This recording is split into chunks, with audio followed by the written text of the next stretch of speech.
Bobby King last won the prestigious hub of the Hunter Invitation singles in 1983. 14 years on, and the former Australian and New South Wales rep was again centre stage at the Maitland City Club in front of a crowd of more than 250 eager spectators. His opponent, Steve Anderson from Cabramatta in Sydney, is a current Australian squad member. After making a slow start to the tournament, King hit his stride in the semi-finals, form he carried over into the decider. After 10 ends, the South Coast veteran had opened up a 5-shot lead, and while Anderson fought back to within 3 at one stage, he was never in the chase. By the 20th end, King was 7 in front, then 2 ends later he'd extended the lead to 10 shots. It was an advantage Anderson wasn't able to peg back. By the 32nd end of the match, it was all over, King claiming a 10-shot victory and an unprecedented 5th hub of the Hunter title. Phil Hind, NBN News.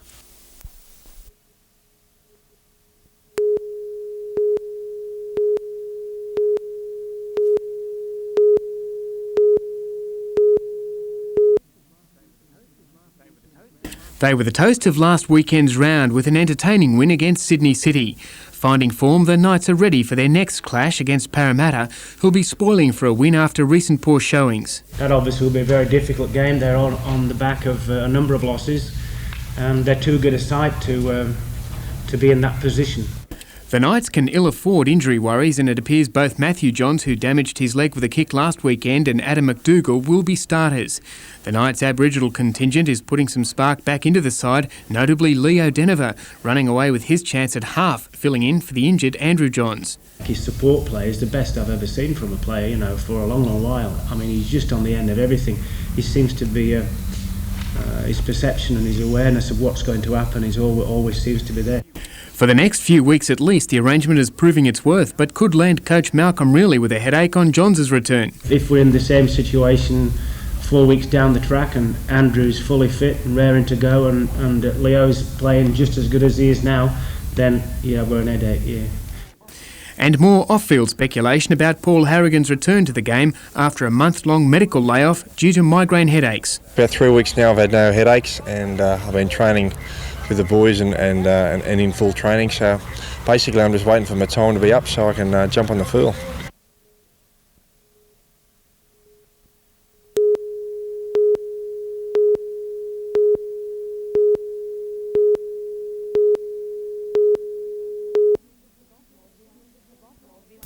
Small businesses have often complained of being bogged down by a mire of complicated industrial relations policies. To reduce the paperwork headache and help make the legislation fairer and more efficient, the state government has published 2 guides, the Small Business Employers Handbook and Enterprise Bargaining in New South Wales. Launching the handbooks today, Industrial Relations Minister Jeff Shaw. I think they make it clear that we have an accessible, simple, non-legalistic system which is in stark contrast to the federal system that Mr Reith has brought in. Covering the spectrum of small business legislation such as workers' compensation, harassment and unfair dismissals, the guides are the first of their kind in the state. Mr Shaw says the government's model of enterprise bargaining has seen a big reduction in the time taken to process agreements. We've given the Industrial Relations Commission the job of approving those agreements in a simple, open hearing, and that's greatly speeded up the process. Now there's a delay of an average of 28 days. Under the Liberal government's legislation, there used to be an average delay of about 80 days. Workshops on using the handbooks will be held around the state in coming weeks. Simone Cobb, NBN News.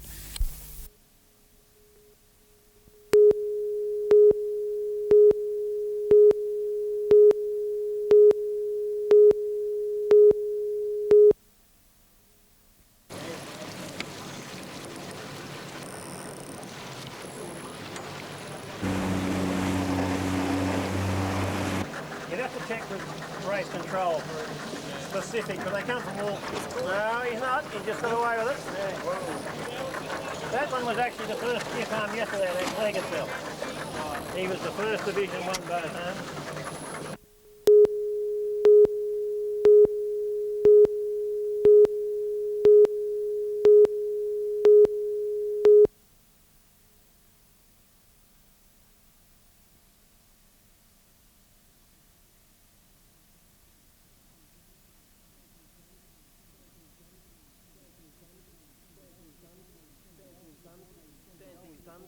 Dancing Sun paid $7.40 and $2.50, second $3.40 and third $2.90. The Quinella $57.60, the Trifecta $640.60. They are also racing at Muswellbrook, where the feature race was race 8 over 1,000 metres.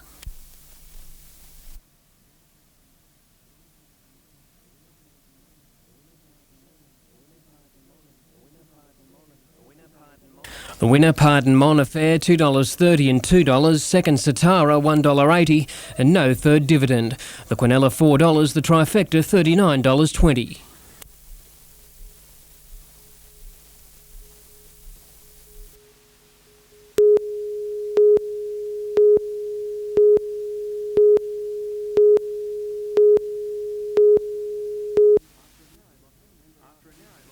After a narrow loss to Canberra last weekend, Mariners coach Graham Murray took a good hard look at the replays and rather than shuffling the deck, focused his training on ball handling. A couple of areas that were, and they're not pointing the finger at anyone, is the dummy half passing by other than the hooker was pretty poor, and our fifth tackle kicking options at times are pretty poor. Penrith will be running out with the support of a big home crowd. The Mariners will be concentrating more on the mechanics of the game. An extra boost for the side is the naming of captain Noel Goldthorpe and fullback Robbie Ross for the Super League Tri-Series match against Queensland next week. Meanwhile, in soccer, the Newcastle Breakers side takes on Marconi Fairfield at Breakers Stadium tomorrow night. Coach John Kosmina has given his players the week off from training to think about their low ranking on the Ericsson Cup ladder. While the top six is, I think, 99.9% gone now, the players have still got a hell of a lot to play for in terms of professional pride and personal pride, and just for the fact that they want to prove that they are a good side. The Breakers won't be rolling over for Marconi, a team Kosmina says Newcastle can beat. And we owe something to Marconi, and we're going to make their life miserable, let them sweat about their top six position.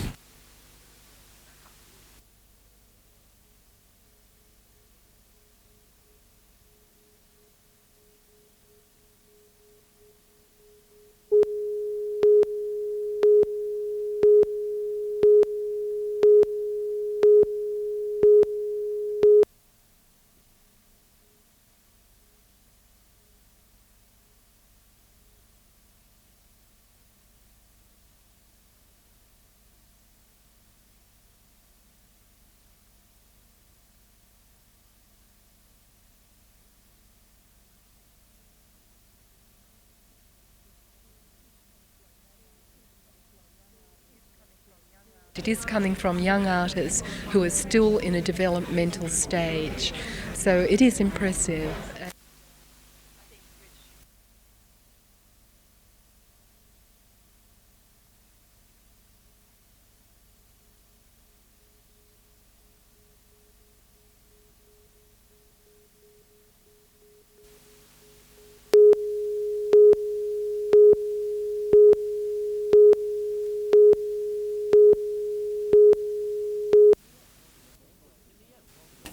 In the absence of a bandwagon to jump on, the politicians hitched a ride on a minibus to inspect the BHP steelworks.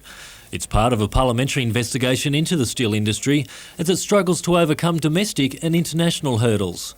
Freight costs in Australia are still too high. Another one is that it's pretty obvious that Asia is increasing its steel production, and that is making it more difficult for Australian producers to export. Newcastle is just one example of a steel plant in trouble, new technology making it outdated and unprofitable. But both sides of politics deny its closure is inevitable and the investigation can do nothing to stop it.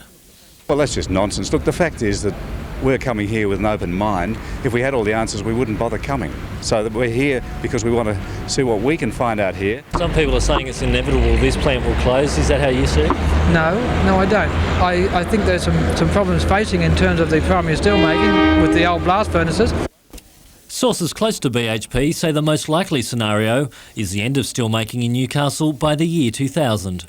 The committee will inspect other plants around the country before handing down its report next month. Around the same time, BHP will make its decision on the future of the Newcastle Steelworks. Richard O'Leary, NBN News.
After last year's disappointing grand final loss to Western Division and playing on home soil, Newcastle was favoured to beat Monaro, but the visitors were first to attack.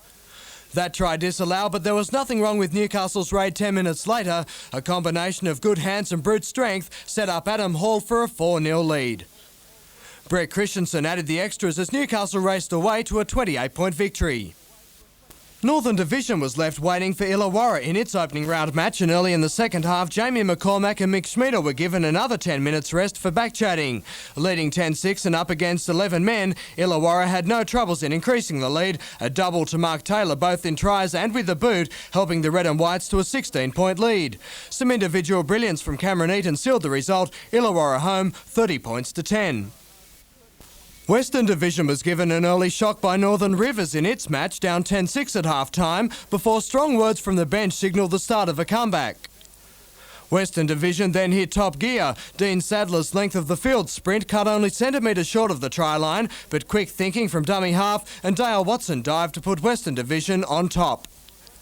The defending champions looked set to go on with the job, but Northern Rivers hit back to level. Then in the final minute, a freak bounce of the ball gave the underdogs the game and a berth in the semi-finals.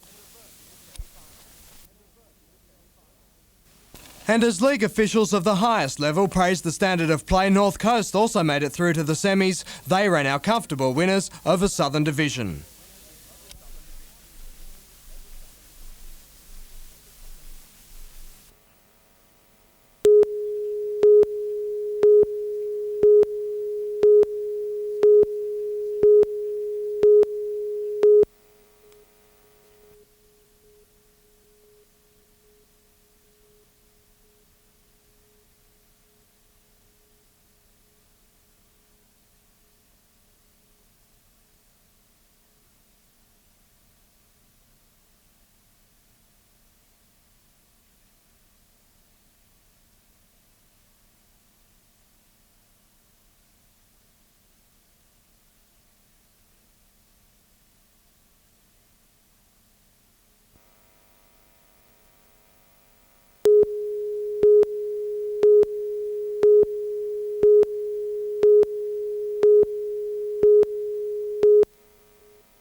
It's been a long legal battle for Newcastle Council in and out of the courts over GIO's refusal to pay a $10 million insurance claim on the earthquake-damaged Workers' Club. It's hoped next month's High Court hearing will settle the issue once and for all. I'm sure that ratepayers never expected that they would be underwriting or saving corporate profits. They expect that ratepayers' funds be used to provide services for ratepayers. With backing from the state's local government and Shires Association, the outcome of the $70,000 appeal is expected to set a precedent. The fact that it has significant implications for public authorities or any authority that has this type of insurance. Meanwhile, Council is looking at introducing a popular promotional scheme to boost its flagging cash flow. Ratepayers who pay early and help increase revenue from interest accounts will be eligible for a $4,000 cash prize. And an upgrade of facilities at Jesmond Park will make access easier for people with disabilities. The $25,000 project has resulted in new pathways and parking bays. A number of other recreational areas have been earmarked for similar attention, including the foreshore and Gregson Park. Also, Blackbutt is another one that we need to start linking pathways from Richard Reserve to Canley Road access and the top section.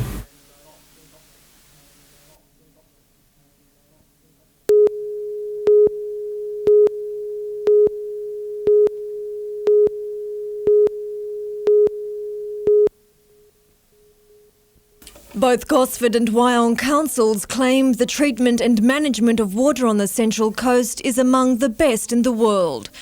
Today, Wyong's Mayor Doug Eaton said the region's state-of-the-art system is helping ratepayers save money, announcing water rates would be cut by $20 to $30 for the next financial year.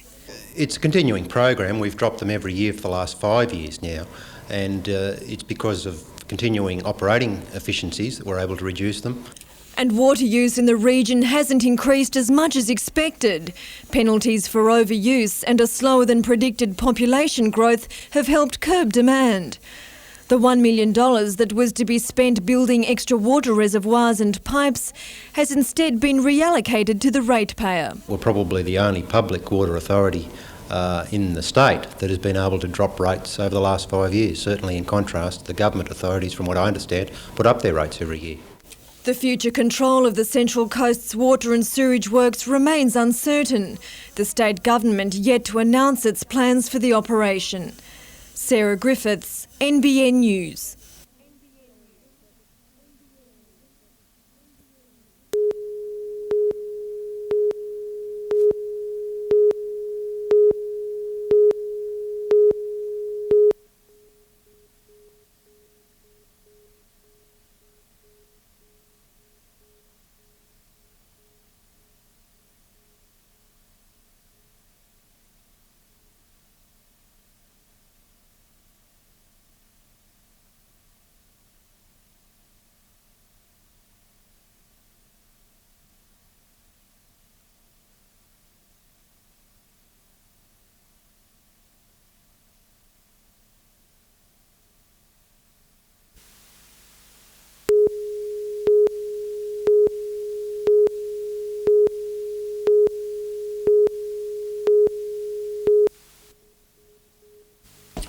The students started the sit-in just after midday and refused to move until they were given an audience with Vice-Chancellor Professor Roger Holmes. Their main concern, the plan to integrate Huxley Library into Newcastle University's main library, Orkmuti, in the middle of the year. It's a difficult time because the education students have practical teaching coming up after the break. We have a 3-week block of exams. The final year students have internships and independent studies. I think any student is going to be inconvenienced by the fact that the rug has been pulling out from under their feet at the time of the year when you need it most.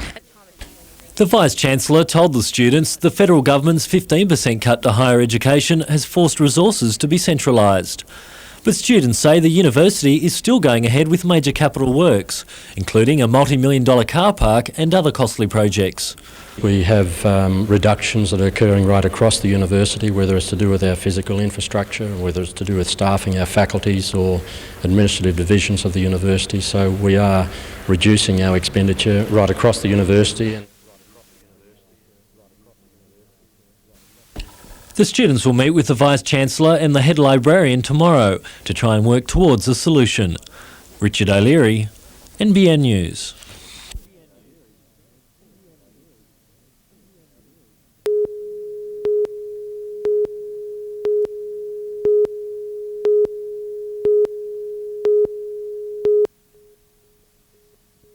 Newcastle businesses are now paying nearly double the rates of their counterparts in Lake Macquarie.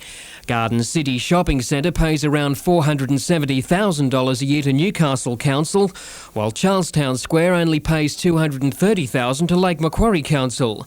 However, council officers believe Lake ratepayers are paying the price of cheap business rates with inadequate services and are now pushing for a massive 50% increase in the business rate. It's a bit of a slug. It's too much of a slug at this stage. Mayor Kilpatrick says it's just a matter of balancing the budget more effectively. We're talking about small business at Belmont and Morisset, Swansea, Redhead, business, not just the shops, but in fact the industry as well. And most of those people I know are having a bit of a hard time at the moment. Mayor Kilpatrick is refusing to agree on a 50% business rate increase. He says the increase of 3.1% budgeted for in 1997 is more than adequate. We've sort of come up with a balanced budget that does fit with that 3.1. The council has adopted it last night. Council will look again at its business rate next Monday. Blake Doyle, NBN News.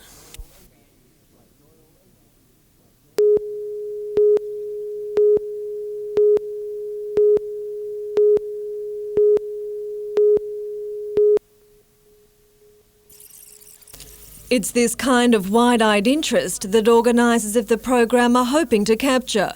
This work of art depicting the pain of a drug addict is a vital tool in generating awareness of the Youth at Risk project.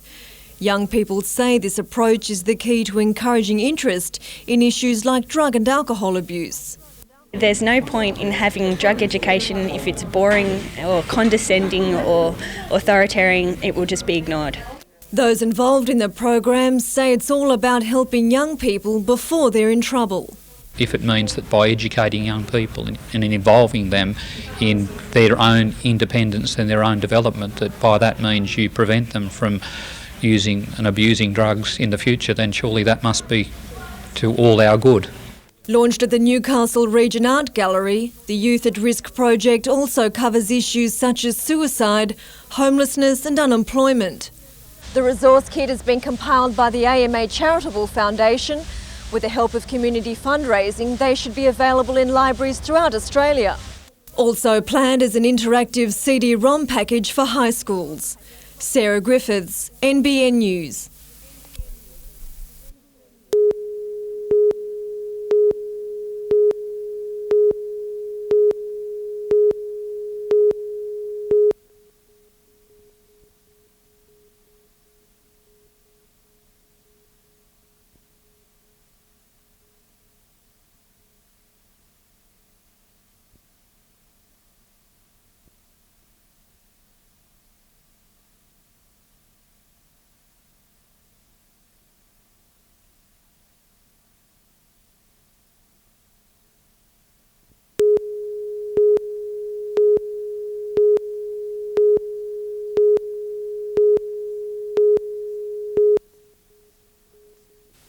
For 20 years, Derby Street had been earmarked for road widening. When the plan was abandoned by the Newcastle Council last year, traders turned their attention to sprucing up the street. If you look at the statistics, retail has been doing it very tough. We're sharing in that toughness.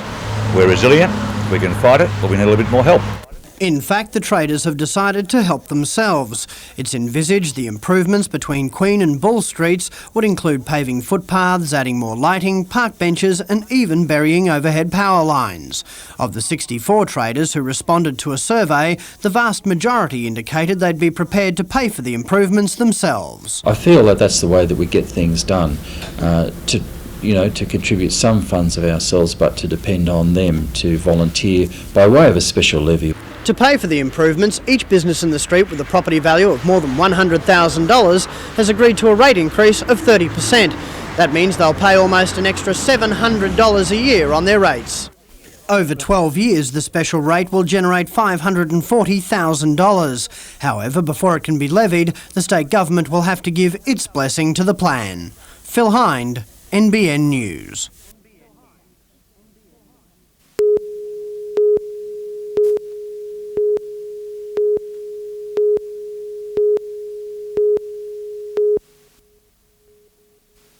There are almost 1,000 parking metres lining streets in the city centre. The units are now more than 20 years old. They're increasingly a favourite target for vandals. The situation has become so bad that for every dollar the meters take, 50 cents is lost in revenue and repairs. The trends over the last month or so is that there's about 10% of them that are being destroyed or vandalised in some shape or form per week. About 100 a week. That's costing council about $5,000. To remedy the situation, the council plans to replace the outmoded meters with a new computerised system. The multi-bay meters are already being used in Sydney. It's expected 600 will be needed to replace existing meters at a cost of about $2.5 million. The council says they should pay for themselves within 5 to 10 years and have the added advantage of being virtually vandal-proof. They've also got audit processes, so as if they are subject to vandalism, there's the mechanism that will report it back to a central unit, and it can be addressed very quickly. The first of the new meters is expected to be installed by December, when council hopes time will run out for vandals. Phil Hind, NBN News.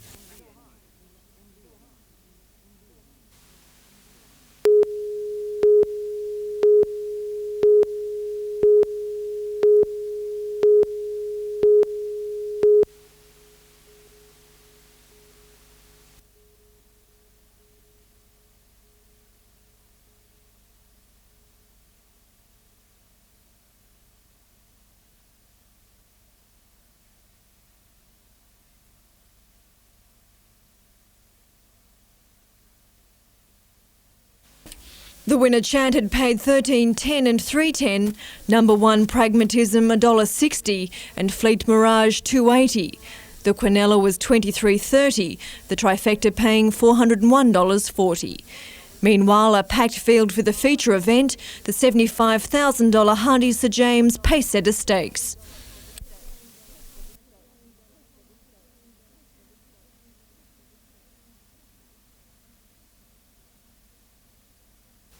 Just back from a spell, the 7-year-old Stallion R replica paid $26 and $6.30, number one Masked Party $2.70 and Specialise $1.90.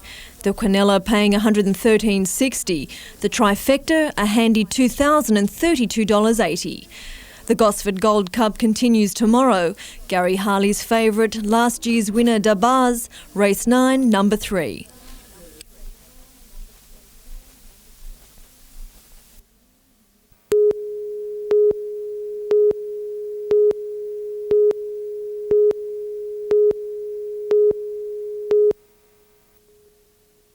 Bob Power, now 85, is boxing up decades of sports history to present to the Regional Library. Thumbing through the old files, he can't help recognise parallels with the early 1900s split between rugby union and the then breakaway rugby league. There was a lot of bitterness, broken romances and family disputes and friends and relations getting offside because these rebels had gone and joined the rugby league. The rebels of the time copped official life bans from local clubs, and the issue polarised positions within the community. My summing up of it is that people should be very tolerant about these things, because rugby league was not the larrikin game that the Unionites said that it was, and I think that people should be more tolerant about the ideas and the ambitions of players who want to play in any particular code or competition.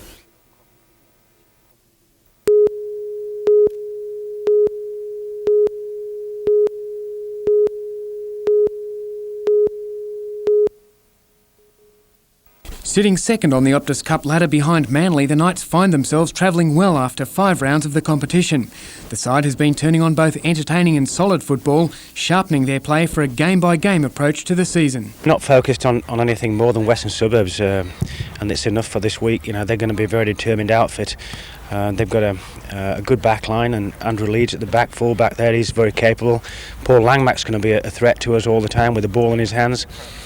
So we've got specific goals, and we realise that it's going to be a big battle in the forwards. It's be a fierce contest between the two packs. In front of a hometown crowd and spoiling to make amends after a 28-0 defeat at the hands of Balmain last weekend, Western Suburbs will be out to grab 2 points from the ascending Knights. We've got an exciting backline, and they've been scoring some points and displaying some very good skills. But we can't start doing that until we really have put down a big physical platform for them to start performing. The forwards have to do that, and of course that's one of our main objectives.